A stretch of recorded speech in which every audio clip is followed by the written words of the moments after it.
Well, good evening, everyone. My name is John Ball. I'm the Forest Health Specialist with the South Dakota Department of Ag and the Extension Forestry Specialist with South Dakota State University. We appreciate you taking time out of your evening to have an update on emerald ash borer. Both myself and Brenda from the Department of Ag will be your presenters tonight. We are interested in your questions. We will be taking, as you type in your questions, those will be tallied. And then at the end of this presentation, we'll answer those. So we're going to go through two relatively short presentations, and then we'll get to your questions. So I'll begin. First of all, I want to remind everyone we do have this website that if you have any questions on emerald ash borer, you can get information about the biology, quarantines, and various publications, and I'll be going over a few of those this evening, and Brenda will be going over the quarantine. First of all, a little bit of background on this insect. The adult beetles are a metallic copper, hence the name emerald ash borer, and the adults measure about 3/8 of an inch, so they're not very long, and as you can see, they're tapered. The adults fly during June, July, and August. So we tend to say that expect to see them after Memorial Day, and they're all gone by Labor Day, since those are our two bookends. The adults feed on the leaves of the ash tree. Now, they don't harm the tree, but they also need to feed on the leaves of the ash tree in order to lay eggs. So they'll feed on the leaves for a while before they lay eggs on the tree. After they lay the eggs, which occurs during the summer months, those eggs hatch within a week or 10 days. And then the larvae, the worm stage, burrows beneath the bark and makes these kind of serpentine tunnels, or galleries as we refer to them, through just what we call the inner bark, just beneath the bark. The larvae end up being almost 1 inch to 1.5 inches long. And they're very easy to identify by their bell-shaped segments. They're the only insects that make these bell-shaped segments. As they tunnel through, they end up killing the tissue around it. And after several years of repeated attacks, what happens is you end up with this network of tunnels. And that ends up girdling the tree, essentially severing the connection between the leaves that produce sugars and the roots that require the sugars in order to do their task, which is bring in water. And so as the roots are getting less food, they begin to starve, and as they starve, they're taking up less water, so the top of the tree begins to die. Usually in about 4 to 5 years, the tree's completely killed. Brenda will go over a little bit more of this later on, but just want to point out that the original site, this insect's native to Asia, but the original site was around Detroit, Michigan. And it wasn't noticed until about 2002, but now they believe it was there sometime in the early 1990s. And since that time, it has spread out slowly but continuously into the surrounding states. And then in 2018, we found it, we confirmed it in Sioux Falls. Now, confirmation does not mean we found the first tree with the first insect. In fact, it appears to have been there for about 4 years before we were able to find the insect. So when we identify it and confirm it, that means it's probably been there for a few years. But most of the trees that were infested were still treatable, so that was a good thing. Unfortunately, that wasn't the end of it. While we still have an active infestation in Sioux Falls with satellites going south throughout the community, just a couple of weeks ago, we confirmed it in and near Canton, South Dakota. The insect is mostly concentrated on the west end of town, but since this beetle can fly 1 mile or 1.5 miles very easily, it's safe to assume just about every tree in Canton, every ash tree in Canton, either is already infested or will become infested within the next few years. So let's go over some basics. I'm going to cover how do we identify an infested tree. what trees it attacks, and then how do we treat the trees, and what happens if we do nothing. First, how to identify an infested tree. Now, we do have this available on the website on how to identify an ash tree infested by emerald ash borer. And this goes over most or all the different ways that you can use to identify if your ash tree happens to be infested. Obviously, the first step is identifying it as an ash. But then what to look for? First, look for thinning canopies. You'll notice in this tree here that that's an infested tree. It's been infested for a couple of years. And the top third of it there is a little bit lighter in color, and the leaves are a little bit smaller than normal. That's what you want to be looking for this year, not dieback, not dead branches per se, but a canopy that looks a little thinner than normal in part of it, usually near the top. Also, you'll find these epicormic shoots coming up. That was a very good clue when I was going through Canton here the last 2 weekends, is if you look around some of the younger ash, they have all these very rapidly growing upright shoots along the branches.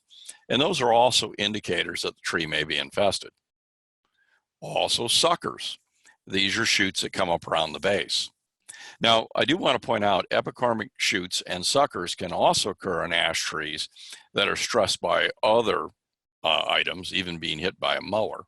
But nevertheless, we find both of those very common with trees that are infested.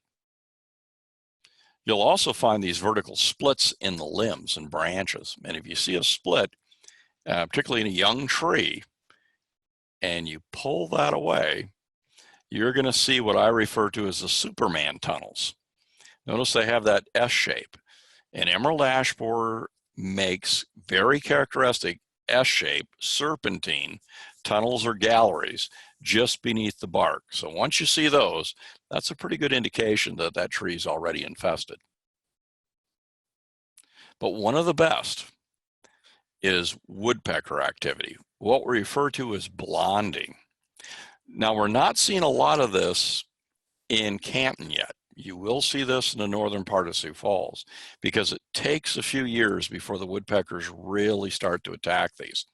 So when I was going through Canton, I could find trees that showed the epicormic shoots, trees that had the suckers, but you really had to look hard to find trees with a lot of woodpecker activity. In fact, what you're going to find is very small patches as you look up in the tree where the woodpeckers have pecked. Once they really start going after a tree, though, they will do what we call blonding. They'll remove all that outer bark, and just beneath it is that lighter colored bark, and that'll become very visible. But what you also want to look for is those big holes in it.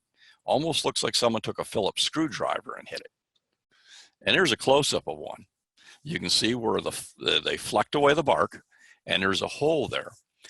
Now, woodpeckers actually listen for the emerald ash borer worms, or that larvae, and they're very good at finding them. If you pull the bark away, as I did in this one, you can see a tunnel stopped right there. Now, you might think these are going to be good control, and they're not. They'll kill about 30% of the emerald ash borer. We need to kill 95% of them to slow the population. So why they're a help, really the value to woodpeckers is they let us know what trees have really been attacked for a few years. I do want to point out that squirrels will also flake the bark off ash trees. And so if you look up in a tree and you see squirrel nests, and you also see some blonding of the bark, that may not be emerald ash borer. Instead, what you have to look for is those pecks, where it looks like someone took a Phillips screwdriver and pounded into it. And then finally, these very small, and you can see my fingernail there, these very small D-shaped holes. Emerald ash borer makes a very characteristic D-shaped hole in an ash tree, and that's how they come out of the tree. Now, you're not going to see too many of those yet in Canton. On some of the small trees you can, but this is one of our better identifying features. A reminder, they only attack ash trees, though.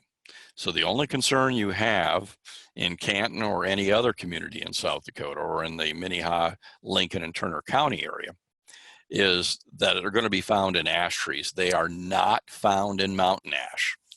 So if your concern is you have a mountain ash and it has these white flowers in the spring and red berries in the fall, there's no need to be concerned. Emerald ash borer does not attack those. They are not true ash trees.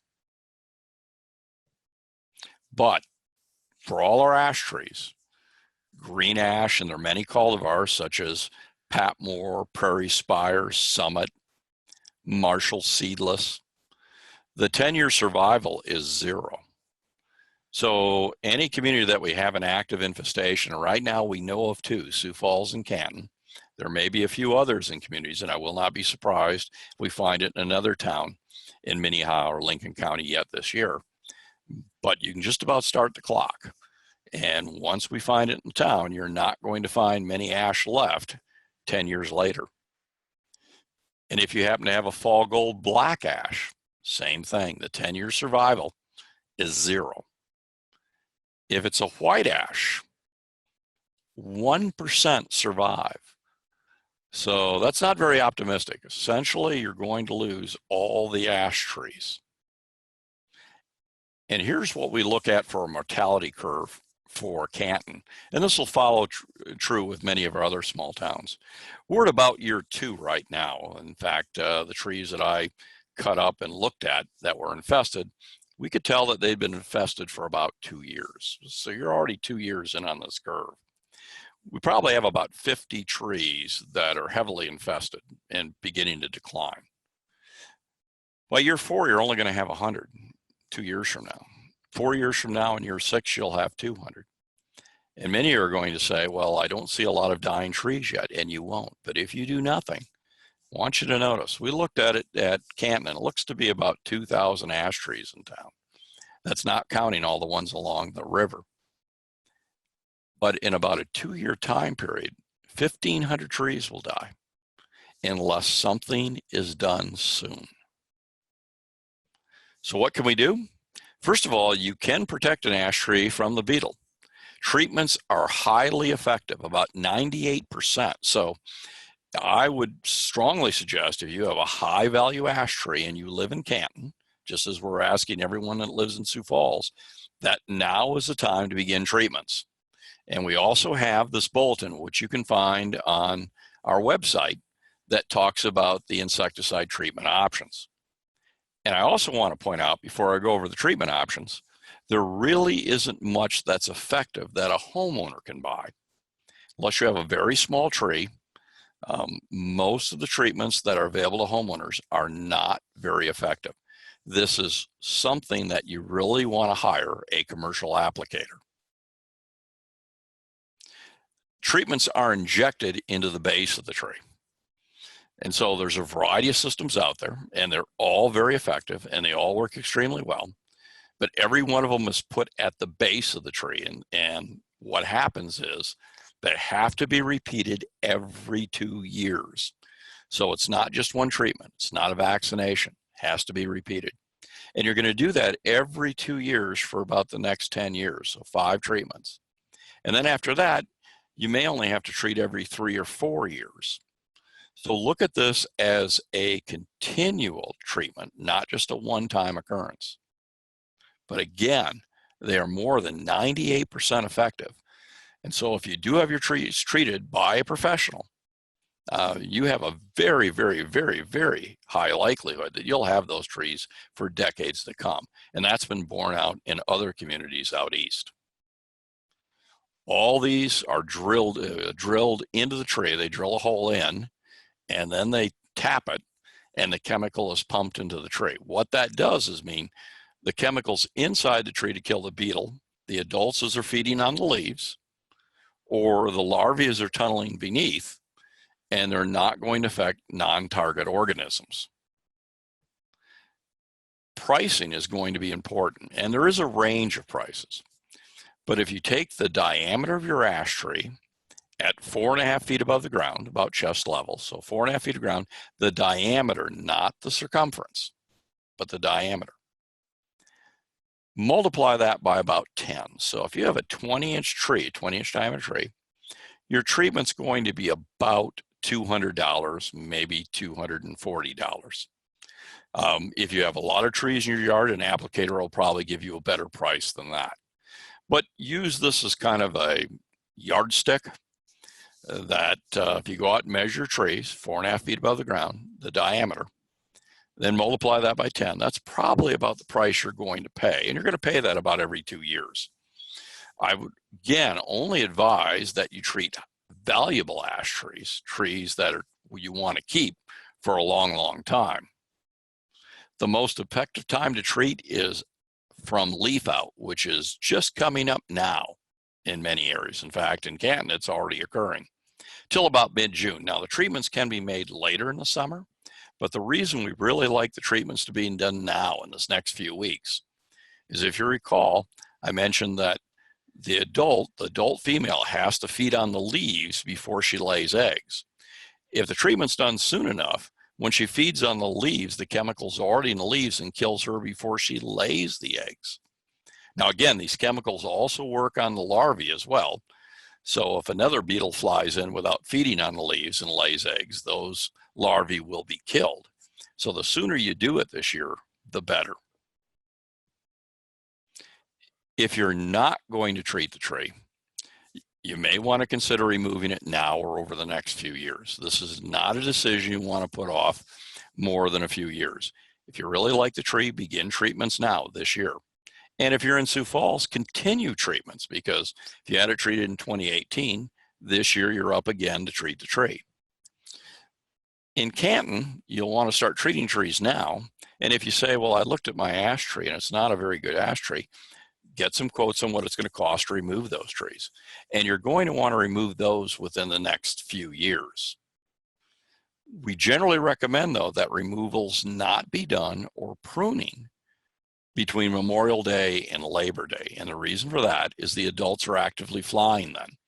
And so if a tree is cut down, you could move the wood and suddenly have the beetles flying out of it and infect another area.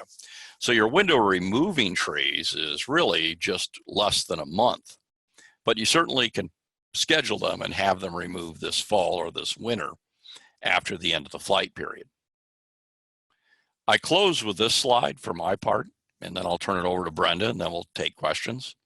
And that is, if you do nothing, what happens is these trees collapse very quickly. It's called ash snap.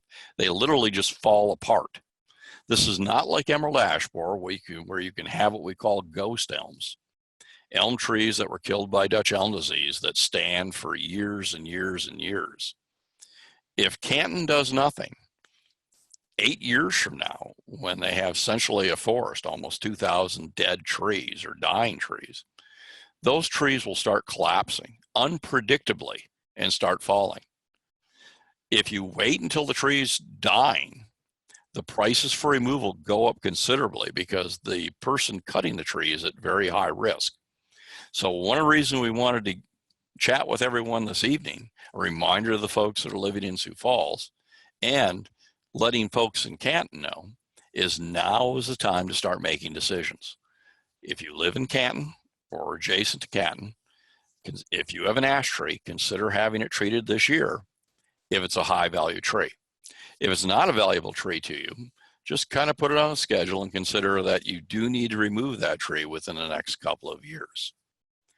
So with that, I will now turn it over to Brenda, who will now talk for a few minutes about quarantines, and then we'll take your questions. Thank you.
Okay, I think I've got it going now.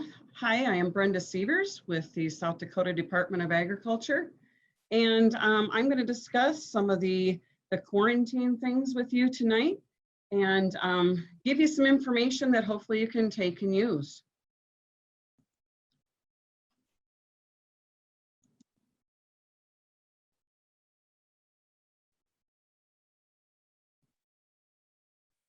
There we go.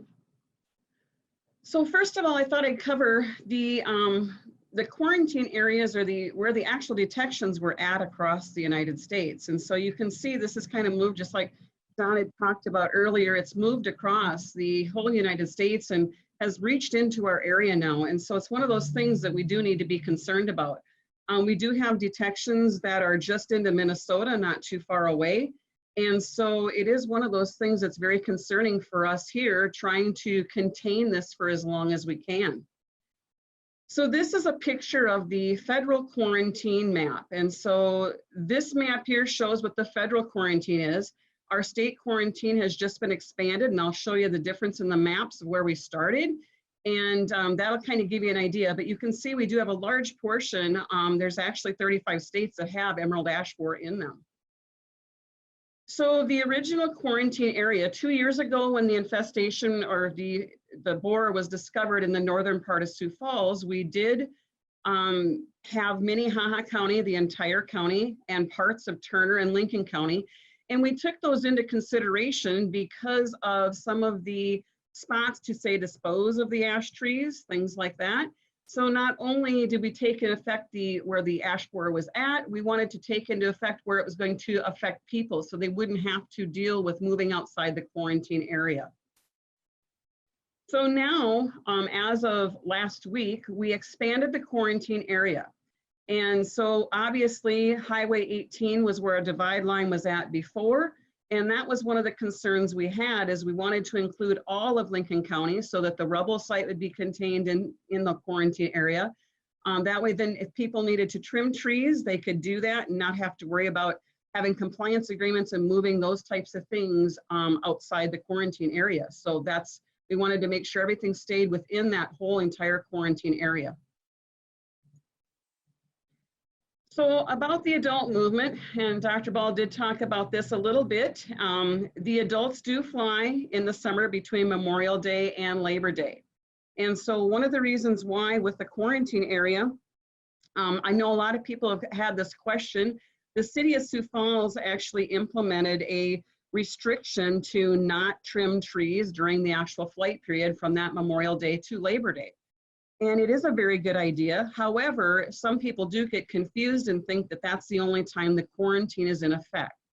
And actually the quarantine is in effect at all times. And so that means that anything in that quarantine area cannot move until after, it's during this time frame, it's not going to affect it. Even if it's before or after Memorial Day, before or after Labor Day, the quarantine's always in effect. And so there's reasons for that. By doing the restriction during that time period of not trimming trees, you restrict the amount that you could be moving adult beetles, which do fly.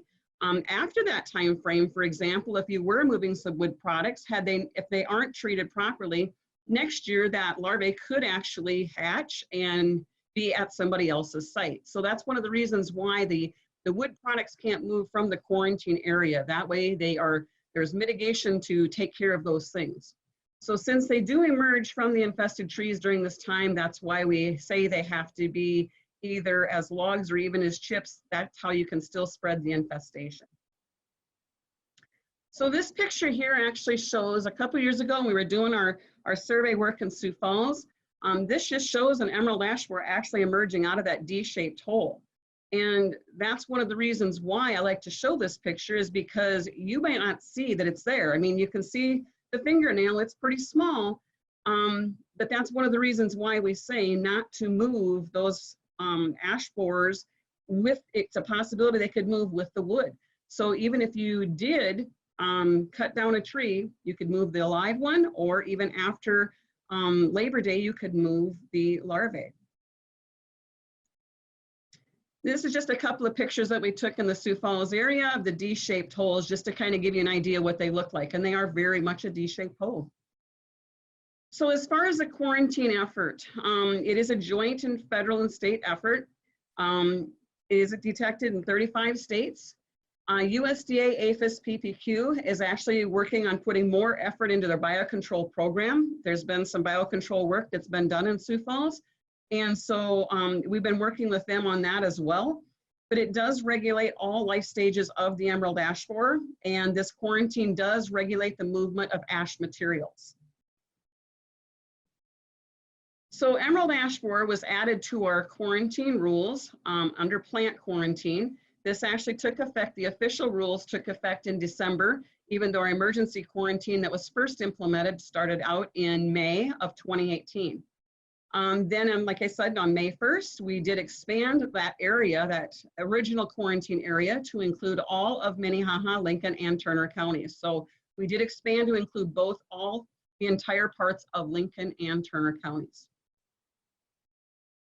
So the regulated material, it includes, but is not limited to, any life stage of the emerald ash borer, ash nursery stock, ash logs and lumber, hardwood firewood. And one of the reasons why we include all of the firewood is because the average person probably isn't going to be able to tell if they've got ash firewood or if they've got another species of tree firewood, ash chips and mulch, and wood packing material constructed of ash.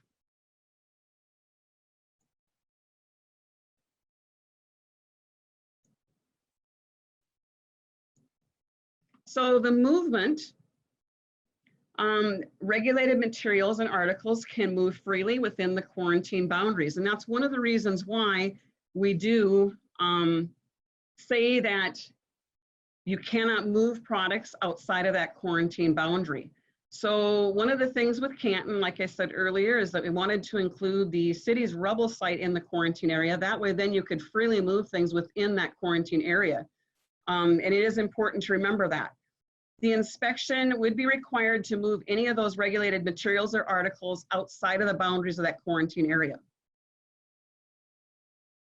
So there are treatment options that we have included in our rules, and these essentially mirror what the federal rules say as well. But heat treatment is one of them for 140 degrees for 60 minutes. You can do fumigation, chipping, and that's a size of 1 inch or less in 2 dimensions. The idea is that you would kill the larvae if you get it to that small of a size. And then debarking plus an additional ½ inch of wood, meaning there's no residual bark or cambium layer remaining.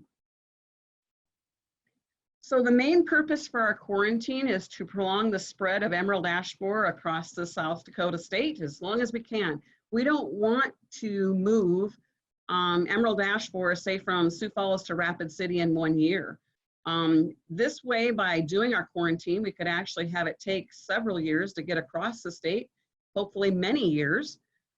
This does give people the opportunity to plant more trees, of course, different species, and it spreads that cost out over many years instead of just a few years. So it is very important that we can try to contain this for as long as we can, and thus the quarantine that we use, because it will contain it in that area for as long as we can. And we do know it's going to spread. It's just, let's try to do it slowly versus taking it clear across the state in a short amount of time. So I'm going to just talk a little bit, oops, excuse me. I just need to back up there. So this is one of our little purple prism traps. They're actually pretty good size. But this, if you happen to see these in some trees, we do ash monitoring for the emerald ash borer. These are traps that we use. Dr. Ball puts out a number of them, as do our Department of Ag staff. And prior to this time, actually last year was the first year we didn't have any federal assistance in the placement of traps. But in 2016 and 17, we had traps all across the state, including a federal program as well. And in 2018, the federal program actually was restricted to the southeastern part of the state. Up to Watertown is as far north as they went. We still continue to trap completely across the state. And this is just a way for us to monitor and try to detect if there are any trees out there that we've missed. So something that we did even prior to emerald ash borer being discovered in Sioux Falls, we do try to get information out there for people so they can see, like on Craigslist. We have a lot of people that try to sell firewood on Craigslist. And so we do actually put this out on Craigslist to get the notice of people, because it is people that's going to prevent the movement of this across the state really fast. So we do try to put that information out there. We put this ad on Craigslist and trying to get that information so people are aware that, hey, you shouldn't move firewood outside that quarantine area, and just to get that information out to people. Again, our informational website is emerald ash borer in South Dakota.sd.gov. I'm just going to show you a few screenshots. Like John said earlier, we've got the biology that's covered on this webpage. We've got the quarantine areas, information on publications. We've also got community guidance on some issues there. You can get some information, landowner guidance, and the current location maps are there as well. And then there's news and current events. You can report a sighting there. And also there's links available for you. So we do promote that page for information to go to. And with that, if you have any questions, feel free to let us know. I know that we're going to be getting into those. So with that, I'll turn it back to John.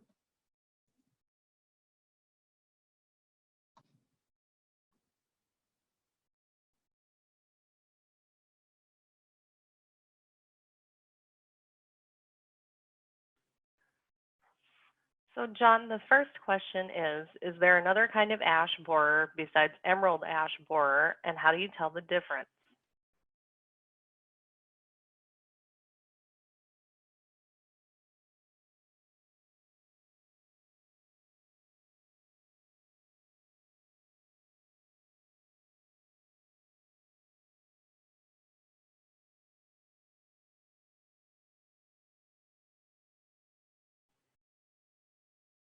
John?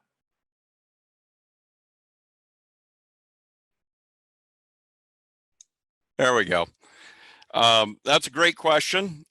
We have several different ash borers in South Dakota. We have the ash lilac borer, for example. That attacks young trees and makes a hole about the size of a pencil. So if you see that size of a hole, you know you've got one of our native ash lilac borers. There's also what we call the red-headed and banded ash borer. These can be confused with the emerald ash borer, but the larvae do not have those bell-shaped segments. And generally speaking, they do not do the serpentine galleries.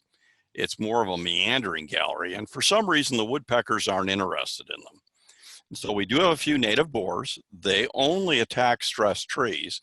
And I might add, sometimes they attack trees that are already infested with emerald ash borer. And that's why we say woodpecker activity is a very good clue, because unlike our native insects, the woodpeckers really like the emerald ash borer.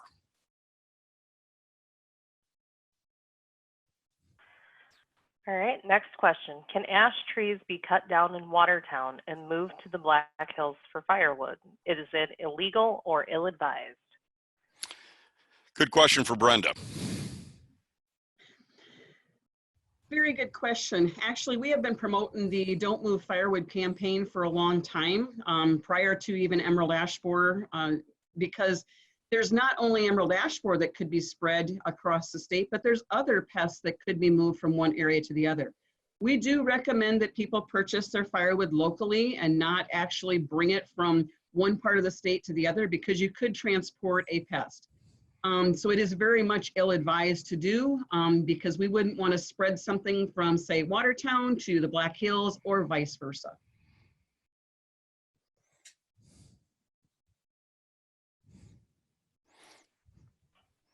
All right, that's the end of our questions. If anyone has anything else they'd like to add, please submit it through the chat or through the Q&A feature.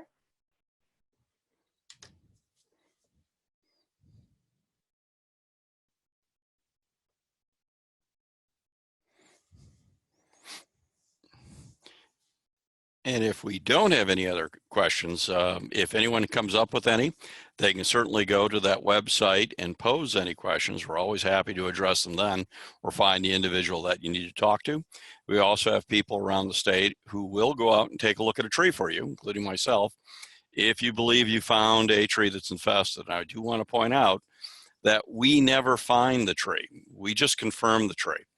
Both findings that we have in South Dakota were actually initially reported by tree companies. And so you're our best eyes out there to find this insect.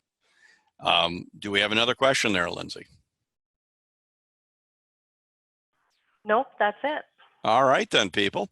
Thank you for participating. We'd much rather do this in person, but with the current environment, it was always safer to do it this. We've maintained our 6 foot of distance. So thank you for viewing this evening.